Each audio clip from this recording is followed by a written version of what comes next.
देखिए, भले ही Vladimir Putin ने माफी मांग ली हो हादसे को लेकर, लेकिन इस हादसे की जिम्मेदारी नहीं ली है। इसी पर करेंगे चर्चा। मेहमान हमारे साथ जुड़ गए हैं, परिचय करवा देते हैं आपका।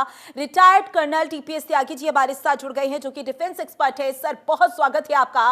रिटायर्ड मेजर मोहम्मद अली शाह जी भी हमारे साथ जुड़ गए हैं, डिफेंस एक्सपर्ट है। सर, आपका भी बहुत बहुत स्वागत है। टीपीएस त्यागी जी, मेरा पहला सवाल आपसे ही होगा। भले ही व्लादिमीर पुतिन, जो कि रूस के राष्ट्रपति हैं, उन्होंने इस हादसे को लेकर माफी तो मांगी, लेकिन अभी तक जिम्मेदारी नहीं ली है। क्या लग रहा है आपको, ये हादसा वाकई जो रूस की तरफ से यूक्रेन पर हमले किए जा रहे थे उसकी वजह से हुआ, या फिर ये एक दुर्घटना थी?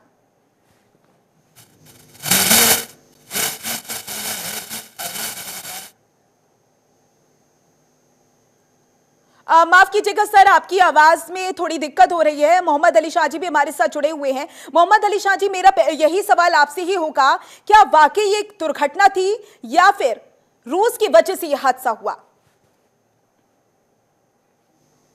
जी, ये दुर्घटना नहीं थी, क्योंकि बात सामने आई है कि अजरबैजान की जो प्रेसिडेंट हैं अलेव, उनकी बात हुई थी फोन पे व्लादिमीर पुतिन साहब से, और वो चाह रहे थे कि ये रूस ये कबूल करे।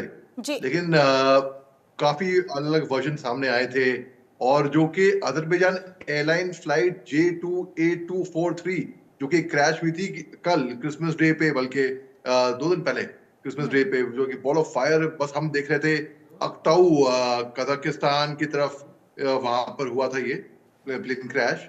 अब ये बाकू, जो कि राजधानी अजरबैजान, वहां से रूसी शहर ग्रोन्स की तरफ उड़ा था ये, जब जाके ये कजाकिस्तान में हादसा हुआ। देखिए, पिछले साल मैं खुद अजरबैजान एयरलाइन से दिल्ली से बाकू गया था, मैं उड़ के। तो हमने देखा कि ये बेहतरीन एयरलाइन थी, सब कुछ सही था, ठीक है, मगर हो सकता है दुर्घटना हो सकती है। लेकिन अजरबैजान के प्रेसिडेंट एलिफ ने बात करी प्रेसिडेंट व्लादिमीर पुतिन से, काफी लंबी उनकी बात चली फोन पे। तो उन्होंने कबूल किया कि भाई, उन्हें माफी मांगी रूसी राष्ट्रपति ने कि ये दुर्घटना थी। वैसे ये गलती से हुआ है, इसमें तो कोई शक की बात नहीं है। लेकिन उसने ये भी बताया कि जो प्लेन था, जैमर, इलेक्ट्रॉनिक वॉरफेयर और जैमर से भी इसको ये स्ट्राइक किया गया था। उससे उड़ाने से पहले एक गलती से इन पे मिसाइल लगी होगी। लेकिन अलीव ने, वो गुस्सा थे, और मैं देखा कि अजरबैजान और रूस की जो दोस्ती है वो बड़ी अच्छी है। बहुत से रूसी, जब मैं खुद स्वयं वहां पे गया था पिछले साल, तो कई सारे रूसी अजरबैजान में ऐसे घूम रहे थे जैसे कि अपने मुल्क में हो। अजरबैजान भी रूस का ही हिस्सा था एक जमाने में, जो जैसे कि यूक्रेन भी हिस्सा था, वो अलग बात है। लेकिन अजरबैजान और रूस की तो बड़ी अच्छे रिश्ते हैं। बल्कि जिस होटल में हम रहे थे, वहां पर सबसे बेहतरीन होटल है वहां का, अजरबैजान का। तो वहां पर लिफ्ट के अंदर क्या हुआ कि हमें रूसी मिले लिफ्ट के अंदर, जो उन्होंने पूछा कि आप इंडिया से हो, हिंदुस्तान से हो? जी हाँ। अरे, आप हमें दोस्त हो, और फट से गले लगाया। ये माहौल था अजरबैजान में। तो हम देख रहे हैं बिल्कुल, ये एक हादसा तो एयर क्रैश हादसा नहीं, लेकिन ये रूस से गलती से ये हुआ है, और ये व्लादिमीर पुतिन साहब ने ये बात कबूल भी की है प्रेसिडेंट एलिव को। जी बिल्कुल मोहम्मद अली शाह जी, और इससे पहले भी हमने तस्वीरें देखी हैं। शायद जो ये युद्ध हो रहा है यूक्रेन और रूस के बीच, इसकी कल्पना भी किसी ने नहीं की थी कुछ साल पहले, और जिस तरीके से युद्ध की स्थिति देखने को मिली, और कहीं ना कहीं अब सवाल ये उठता हुआ नजर आ रहा है कि क्या यही तनातनी अब अजरबैजान और रूस में भी देखने को मिलेगी? टीपीएस त्यागी जी, आपको मेरी आवाज आ रही है?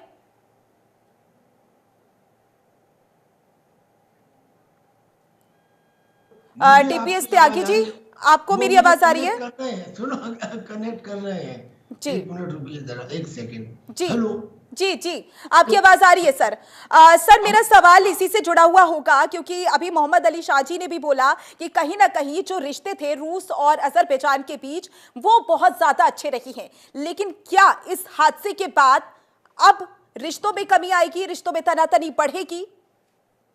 देखिए, रशिया के और अजरबैजान के रिश्ते अच्छे हैं, अच्छे थे, और अजरबैजान और आर्मेनिया का उन्होंने समझौता भी कराया था। लेकिन बात क्या हुई है कि ये जो जहाज उड़ा और ये रशिया के चेचन्या इलाके में उनकी कैपिटल में उतरने वाला था, मगर ये वही समय था जब यूक्रेन भी वहां पर अटैक कर रहा था, जी। लिहाजा रशिया के एयर डिफेंस सिस्टम एक्टिव थे। और रशिया के एयर डिफेंस सिस्टम के एक्टिव होने की वजह से और इलेक्ट्रॉनिक जैमिंग की वजह से इस जहाज ने डाइवर्ट किया और ये कैस्पियन सी को क्रॉस करके कजाकिस्तान में लैंड करने के लिए उसने कोशिश की। उस समय किसी नहीं, रशियन मिसाइल के ही कुछ शार्पनर उसमें लगे हैं, जिसकी वजह से वो दो हिस्सों में बट गया और रनवे से 3 किलोमीटर पहले ही वो ध्वस्त हो गया। अब ये तो एक बात हो गई। पुतिन ने बाकायदा अजरबैजान के प्रेसिडेंट को तो टेलीफोन किया, उसने कहा कि हमारी श्रद्धांजलि, कंडोलेंसेस जिनकी डेथ हुई है और जो जख्मी हैं उनके लिए हम दुआ करते हैं। और इतना ही नहीं, पुतिन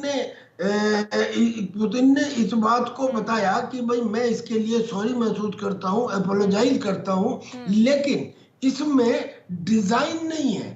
यानी कि उन्होंने रशिया की कमी को नहीं माना, इसमें कोई डिजाइन नहीं था। It was by accident, it was by chance.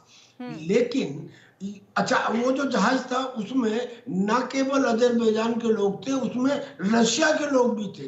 और चूंकि रशिया के लोग थे तो ये अंदाजा लगाया जा रहा था कि शायद पुतिन का हृदय परिवर्तन हो जाए और वो इसके बाद जब ये देखें कि निर्दोष लोगों की हत्या हुई है तो शायद वो रूस यूक्रेन के युद्ध में भी युद्ध विराम की बात करें। लेकिन युद्ध विराम को तो छोड़िए, जो कुर्स्क के अंदर लड़ाई चल रही है उसमें जब अटैक एमएस और स्कैल्प और स्टॉर्म शैडो मिसाइल के इस्तेमाल किया गया और 1000 नॉर्थ कोरिया के सैनिक मार दिए गए, रशिया को भी बहुत नुकसान पहुंचा, तब रशिया ने कहा कि अब अमेरिका में कोई भी परिवर्तन हो, कोई भी प्रेसिडेंट आए, लेकिन अब हम युद्ध विराम नहीं करेंगे। और उन्होंने कहा कि हमारी शर्तें, पहली शर्त तो ये कि यूक्रेन को नेटो में शामिल नहीं किया जाएगा। उन्होंने ये कहा था ट्रंप ने कि उसको 10 साल तक नहीं किया जाएगा, जिसे उन्होंने कहा ये बकवास है, नहीं मानते, नहीं किया जाएगा। दूसरा उन्होंने कहा कि जो एरिया मैंने जीत लिए हैं मैं उनको नहीं छोड़ूंगा। और तीसरी बात ये है कि ये तो रूस यूक्रेन का युद्ध समाप्त कैसे होगा, ये तो और आगे बढ़ेगा, क्योंकि जो इंडिकेशंस मिल रहे हैं, रशिया के लोग ये कह रहे हैं कि अमेरिका के पर्ल हार्बर पर जब अटैक हुआ तो अमेरिका ने उसके बदले में जापान में न्यूक्लियर अटैक कर दिया और रशिया में तो पर्ल हार्बर से कहीं ज्यादा नुकसान हो चुका है। तो वो लोग कह रहे हैं, न्यानत बनामत दे रहे हैं पुतिन को कि अगर स्टालिन रहे होते तो अब तक न्यूक्लियर अटैक कर दिया होता। एक बात तो अब संकेत मिलने लगे। संकेत कैसे मिलने लगे? क्योंकि पुतिन ने सबसे पहले तो अपना जो अभी एक यूक्रेन के ऊपर मिसाइल अटैक हुआ है शायद 1 या 2 दिन पहले, वो सीधे ना होके वो मोल्डोवा और रोमानिया की एयर स्पेस से घुस के हुआ है, यानी कि उन्होंने नेटो की एयर स्पेस को ऑलरेडी ब्रीच कर दिया है। मोहम्मद अली शाह जी, मेरा सवाल आपसे ही होगा, क्योंकि ये उम्मीद जताई जा रही थी कि डोनाल्ड ट्रंप के आने के बाद रूस और अमेरिका के रिश्ते बेहतर होंगे, जो कि जो बाइडेन के समय पर बेहतर नहीं रहे हैं।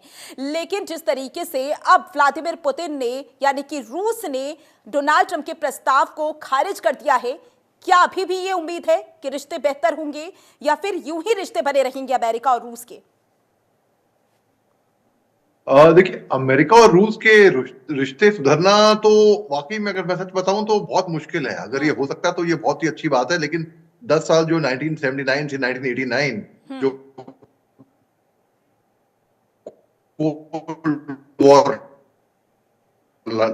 गया, जिसमें लादेन मिर्जा एक मुजाहिद था, यंग मुजाहिद, जो सोवियत के खिलाफ लड़ने के लिए उन्होंने वो लड़ाके तैयार किए थे। तो अमेरिका और रूस की जो मतलब ये बड़ा मुश्किल है एक तरीके से अगर देखा जाए तो।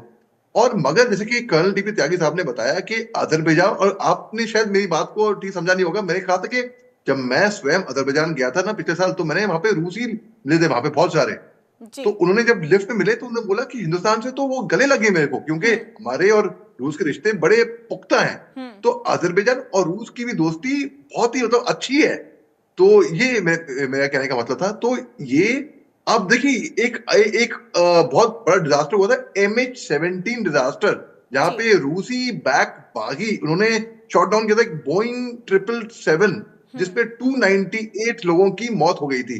तो वो भी एक तरीके से देखा जाए तो ऐसे, अब जैसे कल टीपी त्यागी साहब ने बताया कि इसमें अजरबैजान एयरलाइंस में, बल्कि जब हम दिल्ली से गए थे बाकू अजरबैजान एयरलाइंस में, मेरे बाजू में जो बैठे हुए थे वो रूसी थे। अब तो इस जहाज में केवल अजरबैजान के लोग नहीं, रूसी लोग भी थे इसके अंदर। जी। और यही हालांकि प्रेसिडेंट पुतिन ने जिम्मेदारी तो नहीं ली है, लेकिन माफी जरूर मांगी है कि उनके एयर स्पेस में ऐसा हुआ। और देखिए टिकनिविया जो जो जो कि बल्कि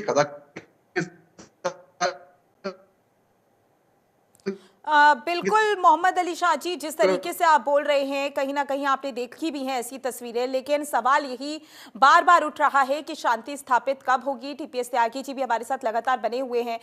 सर, क्योंकि देखिए शांति कब स्थापित होगी ये तो सवाल लगातार हम 2-3 सालों से देखते हुए आ रही हैं, और ये भी देख रही हैं बहुत से ऐसे मासूम नागरिक हैं जिनकी जान पर बन आई है। क्योंकि मेरा सवाल मोहम्मद अली शाह जी से भी यही रहा था, और कई समय से हम इस पर चर्चा भी कर रहे थे कि रूस और अमेरिका के रिश्ते बेहतर होंगे डोनाल्ड ट्रंप के आने के बाद, लेकिन क्या आपको अभी भी उम्मीद लग रही है? बिल्कुल उम्मीद नहीं लग रही। अगर आप चीजों को देखें और डॉट्स को मिलाएं तो समझ में आएगा। होगा क्या, ये तो भविष्य के गर्त में छुपा है, लेकिन जो अब तक हुआ है उससे ये संकेत लगाए जा सकते हैं। पहला तो ये कि 2015 में ही पुतिन ने ये कह दिया था कि 1990 में जो सोवियत यूनियन का फ्रेगमेंटेशन हुआ था वो गलत था, यानी कि वो सोवियत यूनियन के पुराने वैभव को दोबारा पाना चाहते हैं। दूसरी बात, उन्होंने ये भी क्लियर कर दिया कि मैं अपने न्यूक्लियर डॉक्ट्रिन में चेंज कर रहा हूं। अगर कोई कन्वेंशनल देश मेरे ऊपर कन्वेंशनल वार करेगा तो मैं उसका जवाब न्यूक्लियर वार से भी दे सकता हूं, अगर उस देश की सपोर्ट करने वाला न्यूक्लियर देश हो, यानी कि यूक्रेन कन्वेंशनल और अमेरिका न्यूक्लियर। तो अगर यूक्रेन कन्वेंशनल हमला भी करता है तो मैं न्यूक्लियर वार करने के लिए उसके ऊपर स्वतंत्र हूं। और फिर अभी अचानक उन्होंने 10 ऑर्शनिक मिसाइल बेलारूस में तैनात कर दी। बेलारूस में टैक्टिकल न्यूक्लियर वेपन उनके पहले से तैनात है। ऑर्शनिक मिसाइल क्यों तैनात की? और ऑर्शनिक मिसाइल की क्षमता को बाकायदा अटैक करके नीप्रो शहर में यूक्रेन में वो दिखा चुके हैं। और ये वो मिसाइल है जो 4000 डिग्री सेंटीग्रेड का टेम्परेचर क्रिएट करती है, यानी कि लोहा भी 1500 में पिघल जाता है। तो जहां ये गिरेगी वहां वाष्प बन जाएगा। ये तो बिल्कुल उतना ही इफेक्ट है जितना एक न्यूक्लियर बम का होता है। तो इन एक्शंस को अगर आप देखें तो ऐसा लगता है कि, और ऐसा लगता क्या है, बिल्कुल सर, देखना होगा, क्योंकि राष्ट्रपति व्लादिमीर पुतिन ने माफी तो मांग ली है, लेकिन यह भी देखना होगा अब स्थिति कैसी देखने को मिलेगी, और डोनाल्ड ट्रंप के राष्ट्रपति बनने के बाद किस तरीके के फैसले व्लादिमीर पुतिन लेते हुए आएंगे, ये तो सभी की नजरें टिकी हुई हैं। और क्या कुछ तस्वीरें देखने को मिलेगी यूक्रेन और रूस के युद्ध पर विराम लगेगा या फिर नहीं लगेगा। आप दोनों का बहुत बहुत शुक्रिया इस चर्चा में जुड़ने के लिए। फिलहाल के लिए स्पेशल रिपोर्ट पे बस इतना ही। बने रहिए जनतंत्र टीवी के साथ। नमस्कार।